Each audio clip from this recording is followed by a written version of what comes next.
विश्व प्रसिद्ध बरगढ़ धनुजात्रार आज हूँ सप्तम दिन। सप्तम दिन में मथुरार धनुजात्रा कृष्ण बलराम को धरी आसवा नंदराजा उद्देश्य महाराज कंस चिटाऊ प्रस्तुत करिसेंते। मंत्री अक्रूर को गोपपुर को प्रेरण करेंगे कंस महाराज। कंसक रंग सभारे जोग देवाकू कृष्ण और बलराम को करेंगे निमंत्रण। एहासह गोपपुर में राधा कृष्ण नावकेलीर दृश्य अभिनीत होइछि। द्वापर जुगरे पुराण वर्णित श्रीकृष्ण लीला प्रदर्शित होउछि एवं गोपींक सह लीला खेलारे व्यस्त अछंती श्रीकृष्ण। तेबे श्रीकृष्णंकर ए लीला खेला प्रदर्शित होइछि एवं हजार हजार संख्यार भक्त एही लीला खेला को उपभोग करुछंती, दर्शन करुछंती प्रभु श्रीकृष्ण को एवं आनंद उल्लास चली गोपपुर में श्रीकृष्ण लीला खेला यहाँ उपभोग करुछंती हजार हजार संख्यार दर्शक।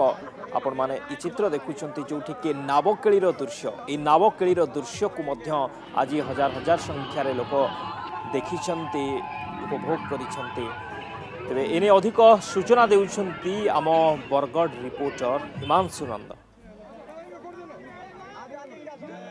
आज धनुजात्रार सप्तम दिन एवं सप्तम दिन रे आज नावकेलीर दृश्य अभिनीत होउची।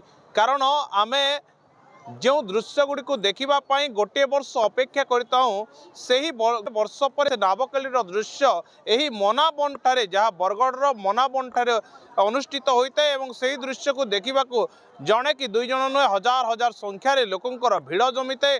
आध्यात्मिकतार भरी जाता है स्थानटी। तेरे एठाकार जो लोक मैंने आज आई जो भक्तिर भावनी आसी से आम सीधा सलख आलोचना करवा जे कौन कहे बर्तमान समय आपण कौ दृश्य को देखिले एवं से दृश्य आपन को केमिति अभिभूत कला। नावकेलीर प्रथम सोपान तापरे रास रास उत्सव चलिबो जहाँ मनुष्यर जन्म लाभ है गोविंद सहित समापन हवा, राधा कृष्ण समापन हवा।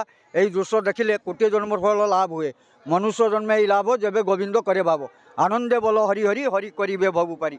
वास्तविक आहरी जो महिला माने रही माँ माने रही आम तांकर प्रतिक्रिया नहीं पारिबा। कौन कहबे आपण केते उत्साहित अछंती? एटा 77तम धनुयात्रा। एठरे धनुयात्रा आम छोट दिन देखिकी आसु आ नावकेली को आम हेले आम एत अपेक्षा करी रही था। हाँ एठरे कृष्ण राधांकर डंगारे जो नौका विहार करती बहुत सुंदर लगे। कृष्ण जमुना को जीवाई राधा जमुना को जीवाई बाहर था किंतु कृष्ण तांको अटकाती तापर दी जन जाक सांग होइकी नाव जाती। बहुत सुंदर रही सब पूरा पौराणिक जुग जहाँ होता सब ये धनुयात्रा मध्यम आम देखा पाचु। आपण केते खुशी अछंती? आम बहुत धनुयात्रा छोट दिन देखी आसु। आम बरगढ़ बासिंदा हूँ आटा पूरा निजर पाखे देखला भाया लगुच धनुयात्रा राधाकृष्ण नावकेली आमर बरगढ़ स्थित मनाबन ठारे सब वर्ष अनुष्ठित हुए। आज ये सब दृश्य देखी मु पूरा माने गोटे पृथ्वी पृष्ठ साक्षात भगवान को दर्शन करला परी लगुच। आम बहुत ए खुशी।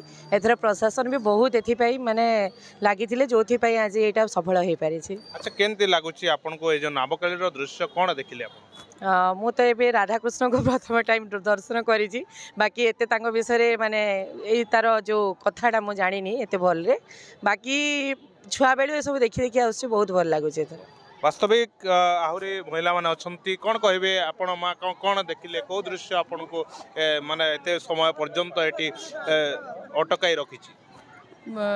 राधाकृष्ण नावकेली माने बहुत खुशी रे सब लोक देखुन हजार हजार संख्यार लोक समस्त यहाँ देखी आईचु। बहुत जगह जगह लोक सब देखी आसुचन पूरा माने त्रेता जुगे जहाँ सब घटी ता वर्तमान आम देखिक बहुत खुशी बहुत आनंद।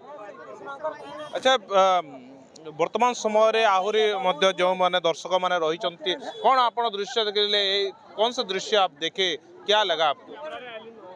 मुझे बहुत बढ़िया लगा। यहाँ पे मैं बिलासपुर की हूँ, यहाँ पे आई हूँ लेकिन ये धनु यात्रा देखने के लिए बहुत अच्छा लगा। यहाँ पे मतलब कृष्ण भगवान और ये सब जो भी लीला होता है सब देख के अच्छा लगा।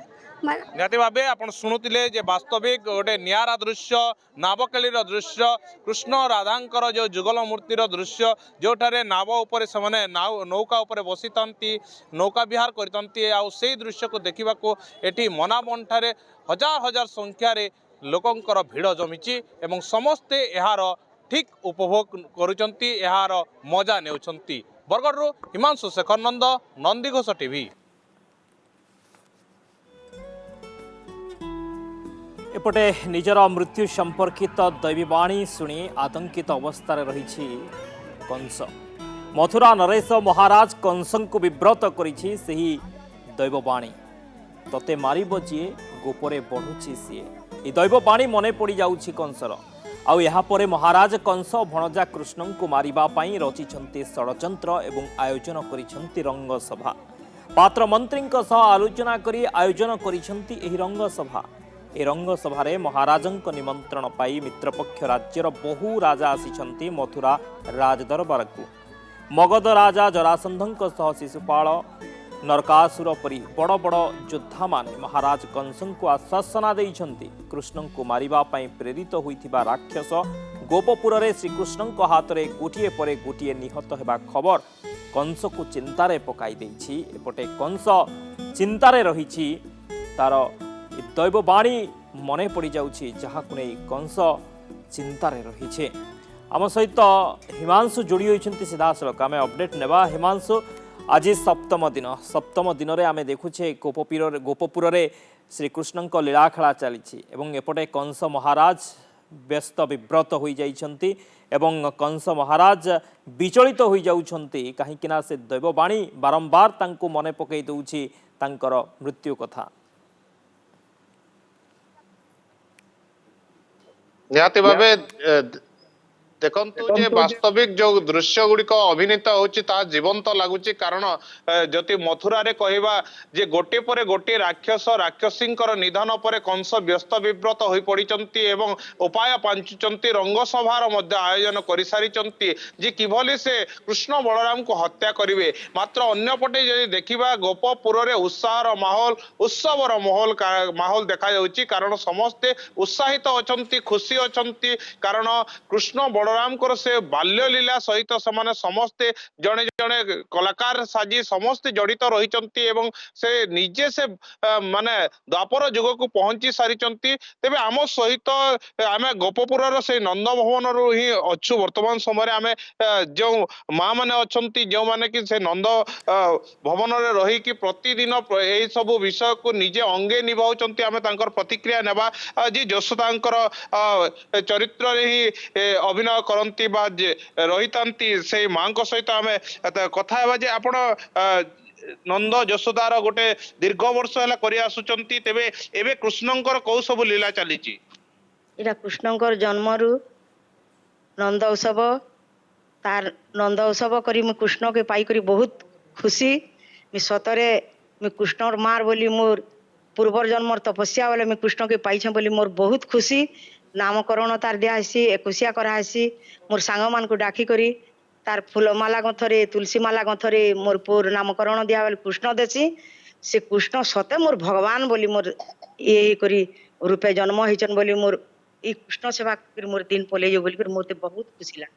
ନିହାତି ଭାବେ ଆଉ ଜଣେ ମା ଅଛନ୍ତି, ଆମେ ତାଙ୍କର ମଧ୍ୟ ପ୍ରତିକ୍ରିୟା ନେବା। ମାନେ ଏମାନେ ସମସ୍ତେ ଗୋଟେ ଗୋଟେ କଳାକାର, କାରଣ ଏମାନେ ମାନେ ଏଥିରେ ମଜି ଯାଇଥାନ୍ତି, ହଜି ଯାଇଥାନ୍ତି ଗୋପପୁରର ସମସ୍ତେ। ଆପଣ କଣ କହିବେ? କାରଣ ବର୍ତ୍ତମାନ ସମୟରେ ଆଜି ନାବକେଲିର ଦୃଶ୍ୟ ଅଭିନୀତ ହେଇଛି, ଯାହାକି ରାଧାକୃଷ୍ଣଙ୍କର ଯୋଉ ନୌକା ବିହାରର ଦୃଶ୍ୟ, ସେ ତାକୁ ନେଇ କଣ କହିବେ ଆପଣ? ଆଜି ପବିତ୍ର ନାବକେଲି ଉତ୍ସବ ଥିଲା। ଆଉ ରାଧା କୃଷ୍ଣ ସେ ନୌକା ବିହାର କରୁଥିଲେ। ତାମାନେ ତାଙ୍କର ଦୃଶ୍ୟ ବହୁତ ସୁନ୍ଦର ଲାଗୁଥିଲା ଯେ ସେମାନେ ନୌକାରେ ବସିକରି ଯମୁନା ନଦୀ ପାର ହଉଥିଲେ। ସେ ଦହି ବିକି ଯିବାର ଲାଗି ରାଧା ଦହି ବିକି ଯାଉଥିଲେ ଯେ କୃଷ୍ଣ ତାକୁ ପାର କରାଲେ। ଆଉ ଦୁଇ ଲୋକ ବହୁତ ସୁନ୍ଦର ଲାଗଲା ତାଙ୍କୁ ଦେଖିକରି। କାହ୍ନୁରେ କାହ୍ନୁରେ ଡାକିଲେ ଯଶୋଦା ମୋ କାହ୍ନୁରେ, ଡାକିଲେ ଯଶୋଦା ମୋ କାହ୍ନୁରେ। ଘଡ଼ିରେ ଘଡ଼ିଏ ଲହୁଣୀ ଥିଲା, ସତ କହ ଖାଇଛୁ କି ଧନରେ। କାହ୍ନୁରେ କାହ୍ନୁରେ ଡାକିଲେ ଯଶୋଦା ମୋ କାହ୍ନୁରେ।